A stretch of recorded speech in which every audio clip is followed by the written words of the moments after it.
اگر کسی کے جوان 3-4 بیٹے ہوں تو ان کو بھی زکوٰۃ دے سکتے ہیں۔ بڑی اہم بات ہے، اکثر لوگ اس میں کنفیوز ہوتے ہیں بلکہ پتہ ہی نہیں ہوتا۔ توجہ سے اس کی صحیح ڈیٹیل سمجھ لیجئے گا۔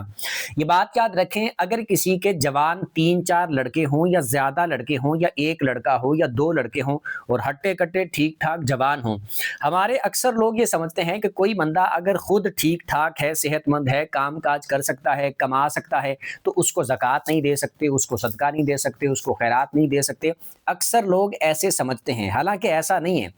وہ والا مسئلہ جو ہے کہ دے نہیں سکتے ہٹے کٹے کو، جوان کو، وہ مطلب اس وقت ہے کہ کوئی بندہ ایسا جو بھیک مانگنے پہ آ جائے،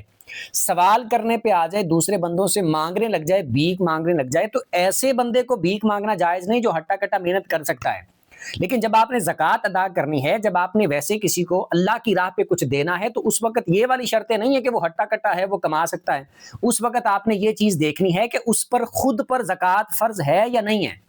اگر اس پر خود پر زکوٰۃ فرض نہیں ہے تو آپ اس کو زکوٰۃ دے سکتے ہیں، چاہے وہ اتنا ہٹا کٹا ہے، چاہے اتنا ہٹا کٹا ہے، چاہے وہ جوان ہے بالکل، چاہے اس کی زیادہ عمر ہے، چاہے جتنی بھی عمر ہے، تب آپ اس کو زکوٰۃ دے سکتے ہیں اگر اس پر خود پر زکوٰۃ فرض نہیں ہے۔ جیسے کہ ان کا سوال ہے، شاید ان کی اپنی بہن کے بارے میں ہے کہ اس کے بیٹے ہیں 3-4 لیکن کام کاج نہیں ہے، اور اس طرح یہ کام ان کا کوئی سیٹ نہیں ہے، کوئی کام کاج نہیں ہے، مطلب کام وغیرہ کرتے نہیں ہیں، تو ان کو یعنی آپ اپنی بہن کو بھی زکوٰۃ دے سکتی ہیں۔ اور اگر کوئی ایسا لڑکا ہو، کوئی ایسا مرد ہو، وہ کماتا بھی ہے، روز کا نظام بھی چل جاتا ہے، لیکن ان کے پاس اپنے پاس کوئی اتنا جائیداد وغیرہ اپنی نہیں ہے کہ اس پر زکوٰۃ فرض ہوتی ہو، تو اس کو زکوٰۃ دی جا سکتی ہے۔